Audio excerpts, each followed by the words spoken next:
Hi there and welcome. If you're just joining me here, I'm Melissa, and if you're coming back, thank you for being here.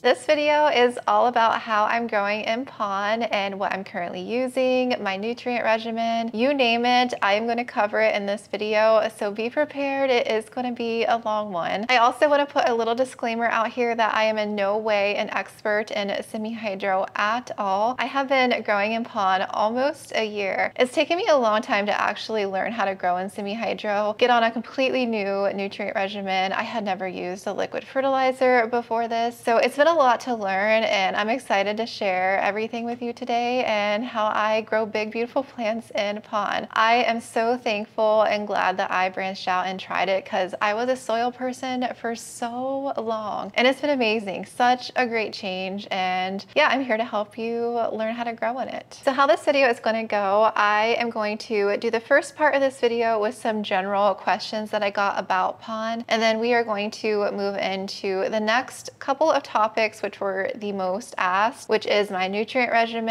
and what's in my gallon jug. And we're also going to talk about watering and transferring. I will have a timestamps link down below to break this video up into segments. So if you're just interested in my nutrient regimen and don't really care about the rest, you can see that down below. Thank you all so much for being here, and I really hope that this video is helpful in some way. I will have everything that I am using linked down below, as well as my Pon playlist. I have filmed pretty much every Pon transfer that I have done, and I have a playlist where I have those videos saved, so I will link that down there as well if you want some actual visual of how I move plants to Pon. So let's dive in. Let's talk about some general questions that I got about Pon and what is Pon, and we'll get started here. What is Pon? Pon basically is a soil-free substrate. It's basically rocks. There's 3 different types of rocks in Pon. There is pumice, there is lava rock, and zeolites. The amazing thing that I have learned growing in Pon and semi-hydro is the amount of airflow and oxygen you can actually provide to the roots. Less chance of root rot, because trust me, I have been there. I have been an overwater person way in the early days of my plant journey. It also really helps with consistency. So with certain plant species, they really benefit from that. And it just kind of takes the guesswork in a way out of when I should water my plant. So those rocks that are in Pon, like the pumice, they're very spongy-like, they're porous, they absorb that water and moisture through wicking action. So once you have your rocks in the pot and you add water, it's just going to work to slowly absorb up to the top so the entire root system can get saturated. You can actually grow in Pon many different ways. You can set it up differently. You can use a self-watering pot, you can use no drainage. A lot of the self-watering pots have a wick attached to the bottom of it, and that wick sits in a little bit of water, and so that wick actually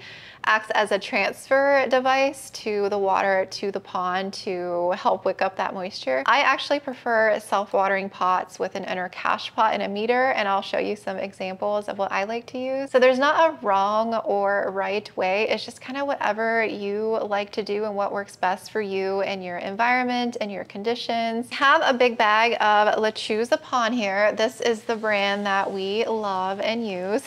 This is hard to come by. It's usually out of stock here in the US all the time. I have a big unopened bag here, and this is my last bag. Many of you also asked, am I gonna DIY it? Do I have a DIY version? And that answer is yes. So I am gonna make a follow-up video to this and share a DIY recipe. I have everything that I need. I'm actually going to make a DIY that is very comparable to lechuza, and I'm going to experiment and grow similar plants in lechuza's pond and my pond and see how it goes. So stay tuned. I am going to make that video and share that recipe, but I'm very excited to DIY it. From what I've heard others say, it's more cost effective just to buy lechuza, because to DIY it actually ends up being more expensive, but then you run into that problem of it never being in stock when you need more. So I do want to have a backup DIY version because I have a lot of upsizes that I need to do, and I have more plants to transfer, and this bag is going to go so quickly. Someone asked if I preferred pon over soil, and the answer is I love pon for certain plants. Certain plant species really love semi-hydro, such as alocasia. I find anthurium to really love pon. Pretty much every plant, if you can grow it in soil, you should be able to grow it in pon. And if you actually go onto lechuza's website, they say any plant species cultivated in soil is suitable for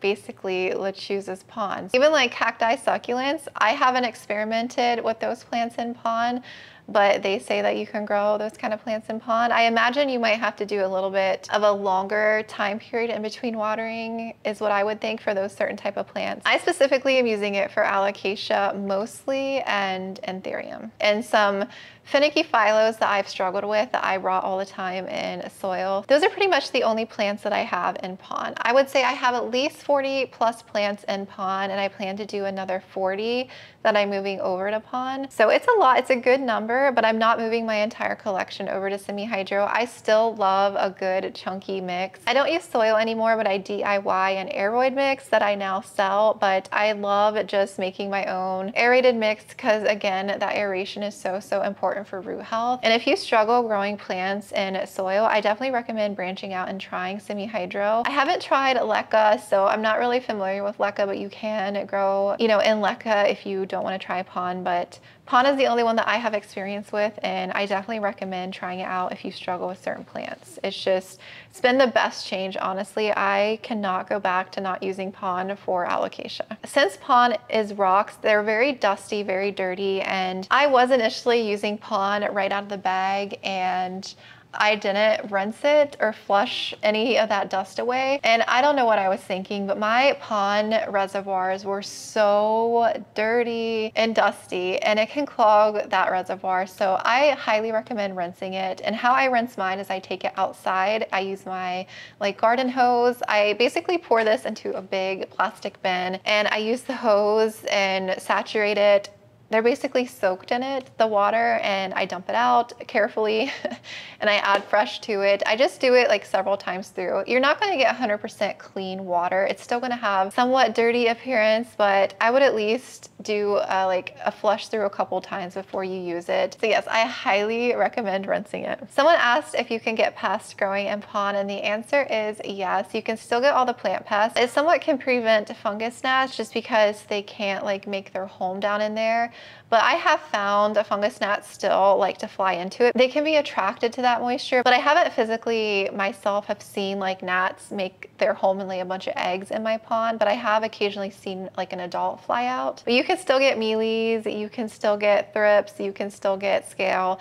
Any plant pest you can still get in pon. Some of you asked about the molding on top of pon. I still get it, and I find it's related to airflow. So if you have a plant that's covering the top of the pon with the leaves, I would make sure that you can get some airflow. Take your finger and move the pon around to help dry that top layer out, and it should go away. You can add a fan, especially if it's in a greenhouse cabinet with higher humidity. I would definitely add fans in there for airflow to help circulate that. Usually the pon that I have in my cabinets, I try to put them closer to the fan so that it will help them dry out on top, because when you have just a moist environment, fungus, mold, stuff like that is bound to happen eventually. Increasing air circulation is really the only way that I found to prevent that. There also could be some dead plant debris, maybe when you put your plant into pon, that could cause some molding issues, but I find most of the time it's just related to airflow. That is pretty much all the general questions that I have that I kind of grouped into that category. So next we're going to talk about fertilizer and nutrients in my special gallon jug. I'm actually going to make my special gallon jug with you and everything that I use. I have everything right here, so we're going to move on to this next. I'm going to go over everything that I use and talk about nutrients and pH and stuff a bit more. So yeah, let's talk about that next. All right, let's go over fertilizer, nutrients. I'm going to go over what I currently use in my gallon jug for my nutrient regimen, and then I'm going to talk about you guys' fertilizer questions that you had. This is tap water, but it's filtered. I do filter my water. I just have a Brita filter. I just feel more comfortable with it being filtered through there, but I do add a tap water stress coat that helps remove some of the chlorine and stuff, and I'll show you that. Now, I I know what my pH is of my tap water. If you don't, I would recommend buying a test kit to check the pH of what your actual water is that you're using, because it is important to know. Several of you asked about pH and if it really is important and so on and so forth. And I definitely think pH is very important. My tap water is very alkaline. This is over an 8 pH. Once you add stuff to your water, it definitely changes and fluctuates your pH. 7 is neutral pH, right? There's several tropical houseplants that actually like a more acidic environment. So like a pH of 6.5 or even 6 or even lower, it depends. Some plants can like a more alkaline environment, but you find generally, if you stick to around a pH of 7, that is neutral, but I like to adjust mine to a 6.5, and I definitely need to know what my pH is. I do have a fancy meter that I'm gonna show you and I'll test and use with you. You don't have to buy a fancy meter if you don't want to. It was very helpful for me and I still use it, but I would definitely just recommend checking to see what your starting pH is and then what it is after you've added everything to it, and then you can adjust as needed. So this is tap water. It's very alkaline right now. So first thing that I add is silica. Silica is something that I started using around November of last year. I looked back on my order history on Amazon and that's when I bought it. Now I wasn't using silica on every plant at that time. I would say it probably wasn't until January where I started using it in my water on everyone. It was just easier for me to do it that way. So I would say I've been using silica consistently for 6 months and it's been amazing. I have not had spider mites since the fall. I have mealies though. There's still a couple Hoyas with mealies, so it's not preventing mealies, but I haven't had any other plant pests. I just feel like it's overall made my plants more resilient and stronger and less stress sensitive, because it's very hot and warm here and I've been underwatering a lot lately just because I've been super busy, and sometimes I just get behind with the amount of plants that I care for, especially now that I have a plant shop. It's a lot to maintain, so I definitely feel like they're less stressed. And this is a silica that I use. It's called Power SI. When I was doing research, this was one that came up that was recommended, and it's very expensive. I would say it's about halfway, probably a little less than halfway, and I've been using it for 6 months. So if I continue to use it at the speed that I'm using it, I would say this is probably good for a year, I would think, with around 300 houseplants, let's say that. In their mixing instructions, you want to add to clean water at every feeding during all stages of growth. It's very important to add before any other nutrient or booster to maximize the effectiveness, and mix 0.5 mLs per gallon of water. And that's the dose that I currently use, is 0.5. And I actually pull mine up in syringes. You can buy these on Amazon. This is a 10 ml syringe and it's broken up in 0.5. So it's really easy for me to tell how much 0.5 is. So let's go ahead and add that in first. I have a little bit in here. Okay, that was 0.5. Now, the thing with silica is you need to let it sit in your water for a little bit. So I usually wait about 15 minutes. I know when you want to water, it's a lot because I can't use this right away. Usually I have to prep my water like 30 minutes in advance, but I have like 7 or 8 of these gallons. I make up all my gallons at once. I filter all my water. I have my filtered water in. I add silica in them all. Wait like 15 minutes, and then I add my other stuff. I wait a little bit more, and then I check and adjust pH. I don't have to check pH just because I've been doing it so much now, but I have to adjust it. Find the lid and give it a good little shaky. All right, so that is silica. We're gonna let that sit, and I will be back in just a second. I have to make sure I'm in focus. I had filmed this video once already, but I was out of focus for half of it, so that's why it's a week delayed. All right, I have my gallon jug of silica. It's been sitting. Silica can make your water more alkaline as well. That's why it's important to check your pH. All right, after the silica, I add calcium and magnesium, CalMag. I have been using this, I would say, for 4 months, I would say. I wasn't using this initially until I was doing research on my nutrient regimen, because I didn't realize that certain nutrients below a pH of neutral 7 are less, and 2 of those nutrients are calcium and magnesium.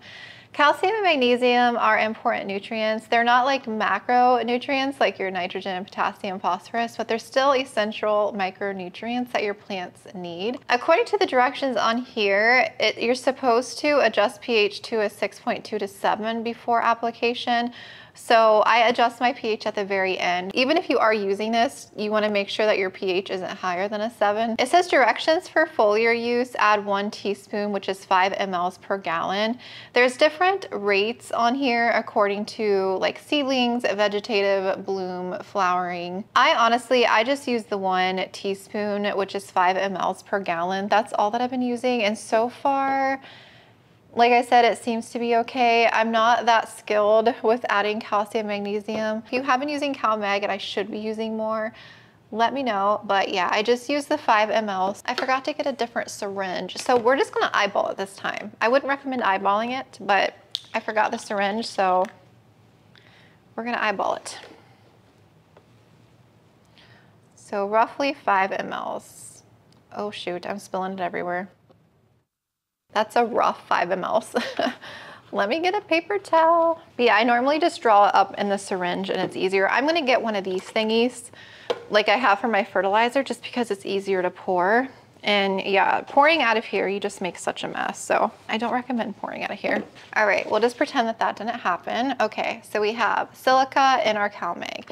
Next, I just like to go ahead and start adding everything, and then I wait a little bit to adjust pH. Now, I don't think you have to do everything else in a particular order. I would just make sure you're adding your silica first. So this is a stress coat I use by API, and I have it in a dropper bottle.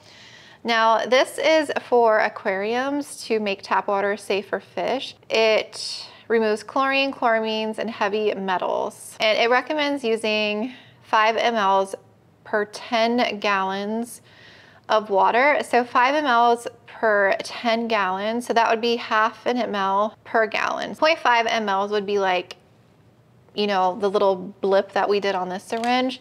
So I just add like 7-8 drops, something like that. It doesn't have to be exact. That was 7 drops. That's all I'm doing. So 7 drops, or if you want to be exact, 0.5 mLs per gallon. Okay. Next, we add our fertilizer, and mine is almost out. So fertilizer, I have been using Foliage Pro. Super Thrive is now the brand name, but the fertilizer is Foliage Pro. And I have been using this since January, I would say about 6 months, and my plants have responded really well to it. And I just follow the hydroponic ratio, and it recommends 1 teaspoon per gallon. So that's what I use. I use the 1 teaspoon per gallon on all my plants, and I do that weekly. I pour it into a bottle like this. This goes to a 1/4 ounce and a 1/2 ounce. I do a little less than a 1/4 ounce because a 1/4 ounce is a little bit more than a teaspoon. Oops. So a little less than a 1/4 ounce. That is the fertilizer. I need to refill this.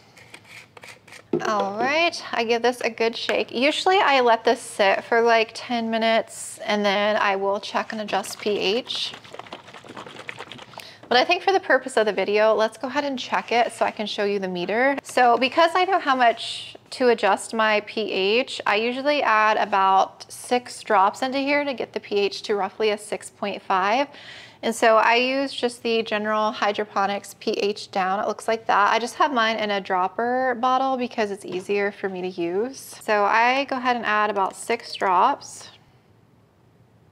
But you'll want to make sure that you do it according to what your baseline water is and everything, because that could affect things and what you're actually using to fertilize. And we're going to give this a little shake.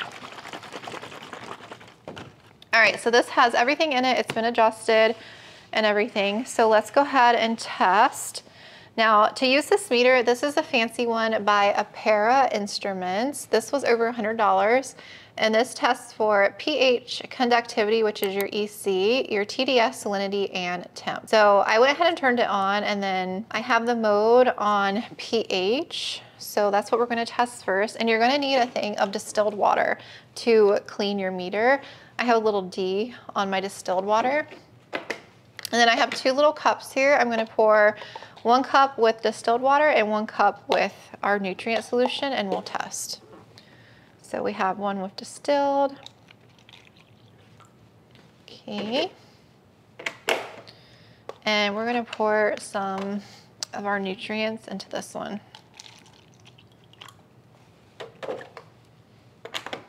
Okay. So first things first, let's clean our meter. This little ball on here can't dry out. You always want to clean it with distilled and put the cap back on. All right, we're gonna sit our meter in here. I might have filled it too full.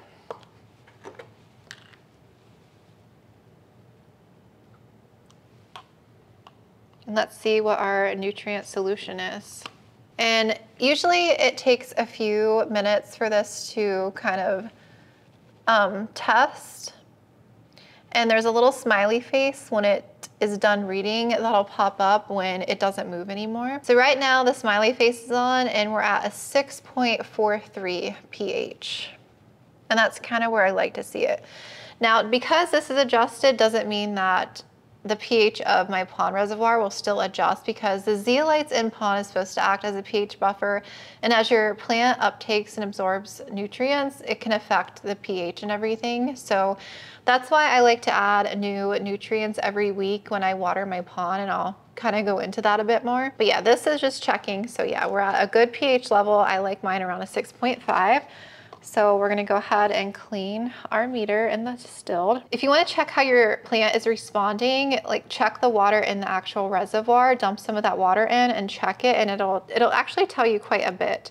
So let's move it to the electrical conductivity. Now, I don't know the exact specifics, but I think anywhere from, I think a 1 to maybe a 1.2, 1.4 is like a general good range. So the lower the EC, basically there isn't enough nutrients available to the plant, which could hinder its growth. And that's kind of what I was understanding. So when my Michelitziana was struggling, when I tested the water that this plant was growing in, the EC was really, really, really low. So that told me that there wasn't enough nutrients available to the plant to uptake. So TDS means total dissolved solids, which is basically telling you the salts and other substances, minerals that are in your nutrient solution. Again, I'm not 100% on the numbers because I just haven't done enough research on that, but I remember looking up like 800 was a good number. So mine's at 1.2, which is a little bit high. So I don't know if like the silica is affecting this a little bit, or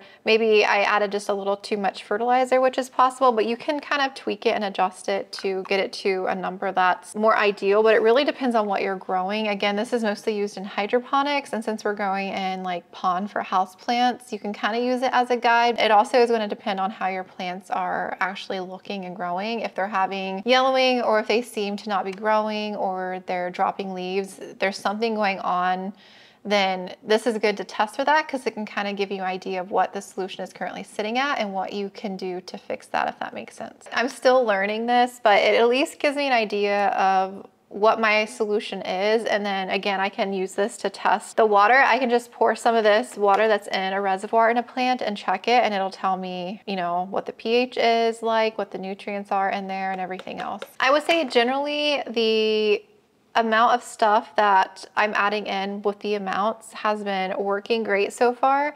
So the 1 teaspoon per gallon of the fertilizer, the CalMag dose, and the silica have seemed to be doing well with my plants. But again, that could change. Honestly, it's going to depend on, like, again, on your certain growing environment and your conditions, because all that can affect how a plant grows, the amount of light, how quickly they're absorbing that water, how like big the plant is, how root bound it is. There's so many factors that go into growth and how plants respond. So just because this right here is working for me in my growing conditions right now with some of my plants doesn't mean it's necessarily going to be the same for you. So just keep that in mind. It really is just going to take a lot of trial and error and practice, and just seeing how your actual plants respond to that. All right, so that's my gallon jug. Let's move on to some questions you had with how I'm fertilizing. Now, many of you know lechuza comes with slow release granules inside of the pon in the bag. Now you can buy this without the slow release. The kind that I have here, this bag has it in there. Now, lechuza on their website, they recommend waiting about 6 months to begin fertilizing because of the slow release in there. But some things to keep in mind that I have since found out is, again, I waited 6 months to start fertilizing my Miclitziana, and it was way too late because, one, again, I wasn't testing, so I didn't know how much actual nutrients was available to the plant. The little granules, when you're scooping this out, you don't know how much of those little granules are in each specific pot. Maybe the one scoop you did had more than the other one, so there's going to be more or less nutrients. And again, if you're taking this outside and rinsing and flushing it through like I do, those little balls are so tiny that you're probably going to lose a lot of that when you're actually rinsing the pot itself. So keep that in mind.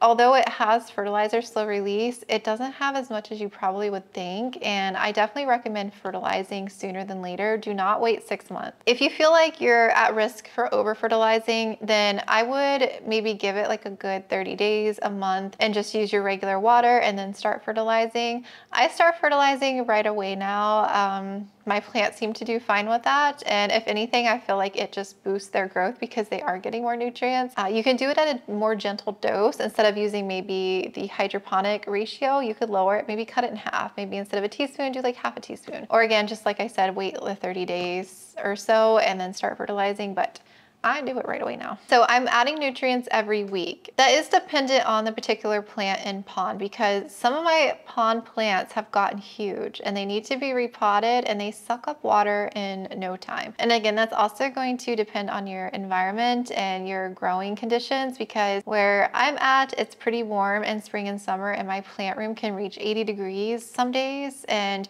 it is south facing in that room. So it gets very warm and the plants kind of go through that water very quickly. I would say a good rule of thumb for me is I'm watering them every week. I don't always empty out the water that's in there. I usually am just watering over top and adding the nutrients until my meter gets back up to the max level. And then I give a good flush through. I would say every 3-ish, 4 weeks, at least every month, I'm going to just take some water and flush that pon out just to get rid of any buildup of minerals, anything, just flush it through. And then I will add some fresh fertilizer in there. But again, if there is a plant that's not responding or not doing well, then I can take it case by case. But that's generally what I'm doing now, is I'm watering with my nutrient regimen every week. Just because I'm using Foliage Pro doesn't mean you have to. Any hydroponic fertilizer will work. Just make sure that it's for hydroponics, because that's the dose that they're recommending to use to provide your plants with the necessary nutrients that it needs to grow well. But this one has been doing well for the 6 months that I've been using it, and my plants have responded really well to it. All right, I think we pretty much hit on all the fertilizer and everything. So let's go on to watering, because that was another big category. And then I also have questions on transferring, and I already feel like this video is getting very long. So watering, let's go over that. Now I'm going to show you some meters that the pots that I like to use.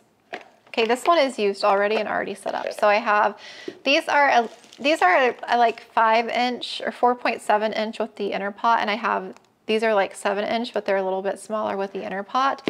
So this is your like outer pot here, and this is your inner cache pot, which sits in here. So water, this is where water sits in your reservoir. And so this is just like think of this as like a nursery pot with drainage holes, and then you're sitting this in another pot so the water doesn't leak out everywhere, because you need a place for the water to sit so your pond can absorb that. And so that just sits in there like that. So you actually are planting in here. I like the ones that have the meter. It has a min and a max level. And sometimes these are a little faulty. You have to shake it around, they get stuck. But the little meter that's inside will actually go up to the max as it senses that water in here. For newly established plants, I don't like to leave a lot of water in here. And if they're more established, I start leaving it up to the max. And sometimes it goes way above, it's fine. But these are the pots that I like to use.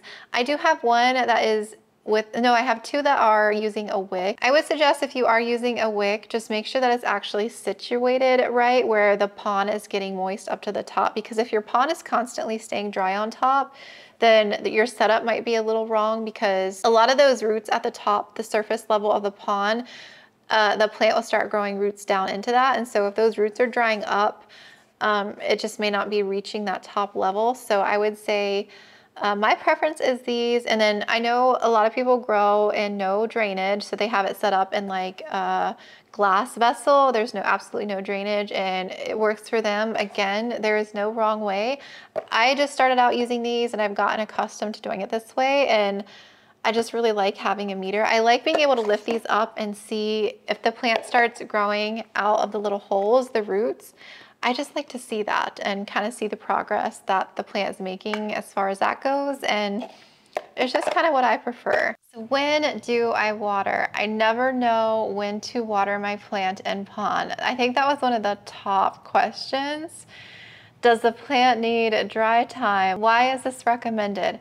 So if you go on to Lechuza's website, this is what they have to say about the dry period. Observe a dry phase. It is different for each plant and depends on the following factors: type and variety of plant, location, humidity, water requirements, temperature, and requirements for the plant substrate. We recommend a drying phase of 2 to 10 days, for plants such as cacti and orchids, also longer, but at least 2 weeks. So that sounds like, for me, they're recommending it for plants such as cacti and orchids, not for like normal houseplants. I would not wait 2 weeks before you water your plant again if it's dry. No way, absolutely not. You're gonna have dried up roots and a very sad, thirsty, hungry plant. I don't do a dry phase. I really don't know what this means. When I first tried lechuza Pon or just Pon, I didn't know anything about dry phase. You know, I had heard about it from others, and you know, some people were asking me about that. And so I had to look it up and like figure out what it meant, because I had no idea, but I don't do that. You guys have seen me put plants in Pon for the first time, like all the time. I've pretty much filmed all of my transfers. So when it's in here, I water over the top. A little bit of water maybe is in the reservoir, and that's it. I'm always watering over the top of the plant. So I treat this like it's a plant in soil. So I have my watering can, I water over the top, I moisten the entire thing, and the entire thing gets saturated, and then a little bit of water is in here when it's newly establishing, because there's not enough roots that have grown down into the bottom of the reservoir to be able to take up that water. So basically you want a little bit in here so those roots can start to grow down and reach for it, but it doesn't need a ton of water, because then it's just too much. It doesn't have enough root system to take up all that water just yet. But make sure that you're watering over the top, because if not, if you're just adding water in here and sitting this in here, yeah, the Pon and stuff can wick up, but you also want to make sure that that top layer is getting moist.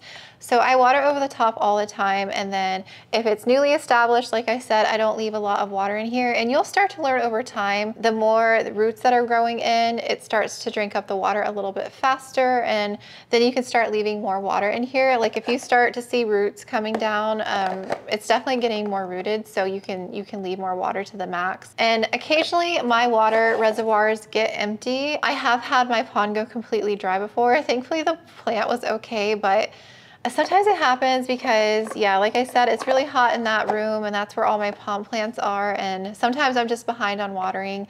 But even if the reservoir is dry, the Pon can still be moist, and again, you can tell by looking at it with the color of the Pon whether it's wet or dry. Battery cut out.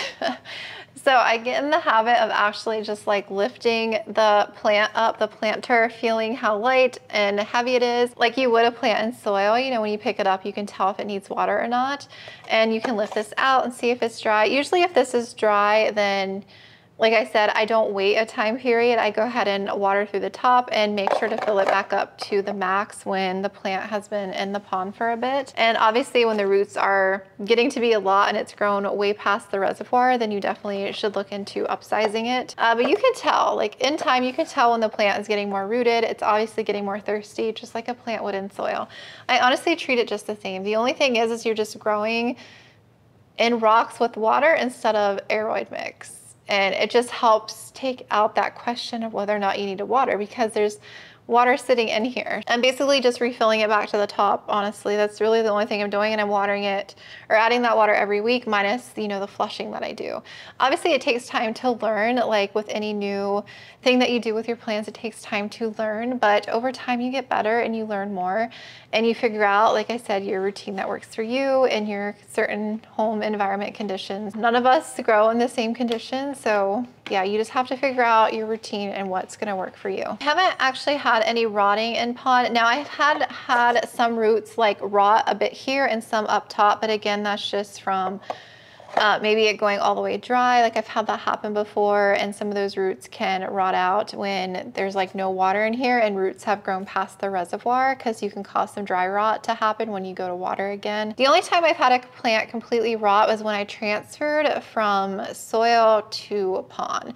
So that kind of takes us to our next category of transferring plants, because many of you we're asking about my experience with soil transfers to pon, or do I always recommend going from like stratum or water to pon? Now, there is no wrong way. Again, I think it just depends on your preferred method and what you like. I don't recommend going from soil to pon. That's just my experience. I would say it probably depends on the specific plant, because some are more stress sensitive. So alocasia, in my experience, are more stress sensitive. I had an alocasia completely die when I moved it from soil to pon. So either moving to water or stratum has been my go-to. And sometimes I do stratum, sometimes I do water. It really just depends. If I have stratum on hand, I'll use that. If it's like a pretty big plant, or if it's like more mature, I'll use water. I let them sit in the water or stratum for 2-3 weeks, let them grow in some new roots, because soil roots are different than water roots. If you notice the roots on plants in water, they have more hairs, and those hairs can absorb oxygen when they're in water. And soil roots get their oxygen from the air. So that's why it's really important for roots that are in soil to have that aeration, because if roots are sitting in dense soil, there's not enough airflow, and that soil is moist and just sitting wet, your roots are going to rot. There's no oxygen available. When you're transitioning from one medium to another, those roots kind of have time to adjust from one medium to another, and that's why I like to do water or stratum. I mean, you can go from soil to pon, and like I said, and the plant do fine, but it is a different medium, different roots. There can be shock and stress that happens. After losing a plant in pon from soil, I just prefer to take precaution and just take that extra time to get off all the dirt. I get off all the plant debris, everything. I'd rather have clean, healthy roots going into my pon. I don't want a bunch of dirt and everything in here. I just prefer everything to be nice and clean, and it's just, I feel like it's just a little bit easier on the plant. So that's what I recommend. But again, you know, you do you, whatever works for you. Pon overall, that's another question I forgot to answer, is it can be costly depending on how many plants you move to pon, but it's just like soil. Like, you always need more soil when you're repotting, upsizing. You need bigger planters. So I really don't find the cost to be that different. Obviously, like, you have to buy like liquid fertilizer and different planters to start out with. You might have to spend a little bit to get a set, and then obviously you have to buy your pon. You can always reuse these. I'm always reusing these as I upsize them, just like with plastic nursery pots. Yeah, these are more expensive. Like, you can get a set of 6 of these for like $20, $30, whereas you could buy like 60 nursery pots for the same price. You know, it is more expensive, but again, I feel like plants are so responsive to it and do so well, and you don't have to struggle with growing certain plant species, especially alocasia. Alocasia was just meant for semi-hydro. So I don't feel like it's that expensive comparable to like aeroid mix. I think that was pretty much all the questions and how I grow in pon. I know I couldn't get to every single question, so if there was something I missed, definitely leave a comment down below. I mean, for those that are way more experienced in semi-hydro, you know, leave your thoughts and stuff down below and help each other out. Because again, like I said, I'm not an expert. I've been growing in semi-hydro for a year on certain plants, and it's just been the best thing, and I love it so much. So stay tuned. Again, I'm gonna make a DIY and compare it to lechuza here very soon. I'm very excited for that. If it ends up being well, I will sell it on my website. Lechuza has been the only pon that I've used and gotten used to, so it'll be fun for me to make a DIY. I'm gonna simulate this the best I can, so stay tuned. I'll have all my supplies, my planters. I have a pon section on my storefront on Amazon. Again, if you buy through those links, I do get a tiny commission. You don't have to, but I will have everything linked down below. I'll make a separate thing for my specific fertilizer regimen, so if you want to simulate and copy what I do, I'll have them all down there. It can be a lot. It can be very overwhelming and scary to get started. Trust me, I was so scared to try pon. And I just took a chance on my Alocasia michelitziana. It basically was down to a stump, and I tried Pon for the very first time with it, and it came back and bounced back within like a month. It started exploding in growth, and I just was a believer at that point, and I started transferring other plants and other Alocasia slowly over to it, and it's just been amazing. I love it so much, and so happy I found Pon. Yeah, it's been amazing. But don't stress yourself out. I know it's a lot to learn, but you'll get there. Just practice. That's the fun thing about plant care and finding what works for you, is you get to experiment and see what you like. And there's no right way. So keep that in mind. Thank you so much for watching. I know it was a lot of information, and if you watched this all the way through, thank you so much. Again, if you have any questions, let me know down below. Thank you again for being here. I really hope this was helpful, and I will talk to you soon.